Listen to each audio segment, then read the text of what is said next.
Hola, ¿qué tal? ¿Cómo estás? Dios te bendiga en esta preciosa hora. El devocional de hoy se intitula Una forma de enseñar. Una aportación de nuestro hermano Marcos Quereques, de Buenos Aires, Argentina, sobre los estudios del profesor Vernon McGee, y una edición especial para YouTube de nuestro hermano Jorge Mario Vidán.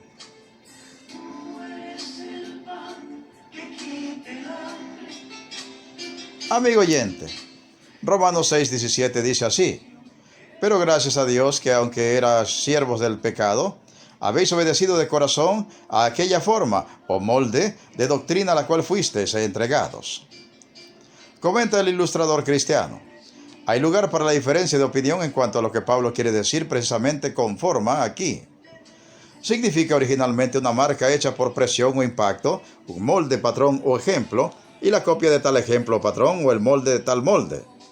También significa el esquema general que conserva las características distintivas de una cosa. Ahora, podemos elegir entre esos dos significados en nuestro texto. Si el apóstol significa molde en el último sentido de la palabra, entonces la traducción forma es adecuada. Y él está pensando en la enseñanza cristiana que se había dado a los cristianos romanos y a nosotros, como poseyendo ciertas características bien definidas que la distinguen de otras clases de enseñanza, como por ejemplo la judía o las diversas enseñanzas religiosas de los paganos.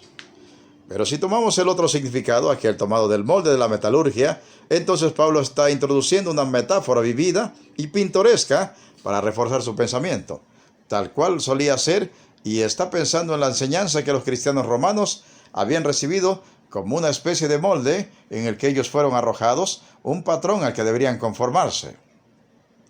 Lo mismo hemos de hacer nosotros, los creyentes del tiempo presente. El Evangelio de Pablo era un cuerpo definido de enseñanza. El Evangelio en su primera forma, tal como llega a los hombres recién llegados de Dios, no es un conjunto de presuposiciones, sino una historia de hechos que se realizan en la tierra. Y por tanto, está preparado para ser el molde de cada uno de nosotros, de aquellos que vivimos en este mundo real y que necesitamos soluciones reales a situaciones reales. Jesucristo no vino y les habló solamente a los hombres acerca de Dios, ni les dijo únicamente lo que sus apóstoles dijeron después. Dios es amor, sino que vivió y murió, y esa fue su principal enseñanza acerca de Dios. Es decir, Jesús no solamente dijo que iba a hacer algo, Él lo hizo. He aquí donde radica el distintivo de la fe de Jesús. Es una fe que se basa en lo real, no en meras enseñanzas vacías. Las enseñanzas de Jesús tienen su fundamento en lo que Él hizo por amor de nosotros los pecadores, y no hay fundamento mayor para nuestra fe que un Dios que siempre cumple lo que promete. Jesús no vino a los hombres y estableció una teoría de la expiación o una doctrina de la propiciación o elaboró una teología sobre el pecado y sus relaciones con Dios, sino que fue a la cruz y se entregó a sí mismo por nosotros, y esa fue su enseñanza mayor sobre el sacrificio. Él no dijo a los hombres: hay una vida futura y es de tal y tal clase, sino que salió de la tumba y dijo: tócame, mete tu mano en mi costado, un espíritu no tiene carne ni huesos, y por eso sacó a la luz la vida y la inmortalidad, no con palabras vacías, sino con las sólidas realidades de los hechos. Jesús no dio conferencias sobre ética, pero vivió una vida perfecta de la cual puede extraerse todos los principios morales que guiarán la conducta humana. Y así, en lugar de presentarnos una colección de botánica muerta de propuestas científicamente ordenadas como hay en los museos, nos condujo al prado donde crecen las flores vivas y hermosas. Su vida y su muerte, con todo lo que implican, son la enseñanza mayor del cristianismo. La enseñanza cristiana son los hechos más su explicación, y es eso lo que la diferencia del mero registro escrito, el cual, si no se basara en hechos reales, no sirve a nadie. Así lo expresa el mismo Pablo en una de sus otras cartas. Este es su evangelio: que Jesús de Nazaret murió por nuestros pecados, según las Escrituras, y fue sepultado y resucitó al tercer día, según las Escrituras. Eso es lo que convierte la escueta historia de los hechos en enseñanza, que es el molde de la vida de Cristo, en la cual aquellos que creímos fuimos vertidos. Su vida como creyente en Cristo es una vida que se fundamenta en los hechos de la muerte, sepultura y resurrección de Cristo por amor de usted. ¿Es su fe una fe real que se fundamenta en hechos reales, o es una fe que se fundamenta simplemente en enseñanzas en las cuales no cree realmente?